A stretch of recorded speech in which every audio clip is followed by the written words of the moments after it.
দেখিছোঁ আৰু কেতিয়াবা আমি নিজেও কওঁ ল'ৰা ছোৱালীক সমান বুলি।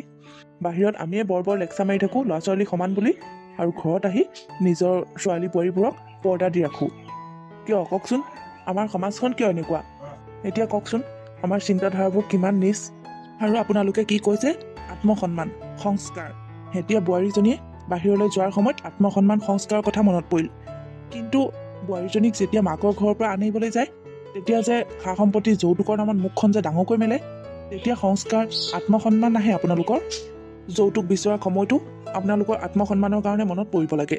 তেতিয়াও আত্মসন্মান, বংশ, পৰিয়াল, সমাজ সেইখিনি কথা মনত ৰাখিব লাগে। এতিয়া বোৱাৰীজনীয়ে চাকৰি কৰিবলৈ যাওঁতে সেইবোৰ মনত পৰিলে নহ'ব নহয়। বোৱাৰীজনীক ঘৰলৈ অনাৰ সময়ত আপোনালোকেতো এবাৰো নাভাবে সেইজনী ছোৱালীয়ে যে বেলেগ এখন ঘৰ এৰি থৈ আহিছে, সৰুৰ পৰা ডাঙৰ দীঘল হোৱা ঘৰখন, মাক দেউতাক সকলোকে যে আপোনালোকৰ ওচৰলৈ আহিছে।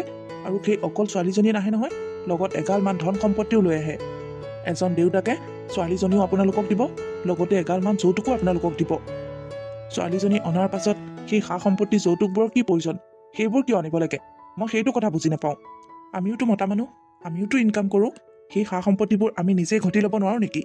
লোকৰ ঘৰৰ পৰা যে আমি খুজি লওঁ।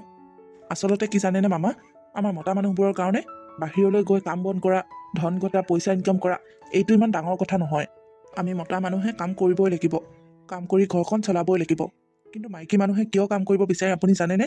নিজৰ আত্মসন্মানৰ কাৰণে, নিজৰ স্বাধীনতাৰ কাৰণে, সমাজৰ ওচৰত, ঘৰখনৰ ওচৰত আৰু নিজৰ ওচৰতে নিজকে সাহসী হৈ থিয় দিবলৈ। আৰু আমি আমাৰ সংস্কাৰে সিহঁতক আগুৱাই যোৱাত বাধা দিওঁ। সিহঁতক আমি উৰিব নিদিওঁ। উৰিব ধৰিলেও আমি সিহঁতৰ পাখি দুটা গুৰিতে ভাগি দিওঁ। ইমান দিনে এইবোৰ ঘটনা বহুত দেখি আহিছোঁ, বহুত শুনি আহিছোঁ। কিন্তু এতিয়া এইখন ঘৰত এইবোৰ নহ'ব। এইখন মোৰ ঘৰ, এইখন ঘৰ মই চলাওঁ। ইয়াত মই যি বিচাৰোঁ সেয়াই হ'ব। তেওঁ মোৰ পত্নী, মই তেওঁৰ স্বামী হিচাপে তেওঁৰ লগত মই সদায় আছোঁ। তেওঁক মই বিয়া কৰোৱাৰ সময়তে শপত দিছিলোঁ, তেওঁৰ বেয়া সময়ত সদায় মই তেওঁৰ লগত থাকিম। জীৱনত যিমানে বেয়া সময় নাহক কিয়, যিমানে কঠোৰৰ পৰা কঠোৰ সমস্যা নাহক কিয়, আমি দুয়োজন সদায় একেলগে থাকিম।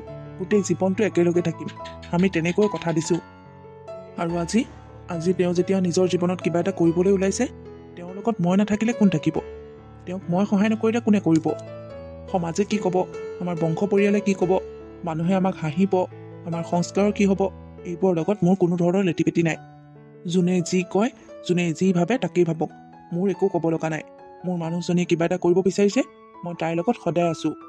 তুমি চাকৰি কৰিব বিচৰা নহয়, তুমি চাকৰি কৰিবা। তোমাক কোনেও বাধা নিদিয়ে। মই তোমাৰ লগত আছোঁ। মামা, মামী, মোক আপোনালোকে ক্ষমা কৰি দিব। মই যদি জোখতকৈ কিবা বেছিকৈ কৈ পালোঁ। মোৰ অফিচৰ কাৰণে দেৰি হৈছে, মই এতিয়া ওলাওঁগৈ। আপোনালোকে চাহ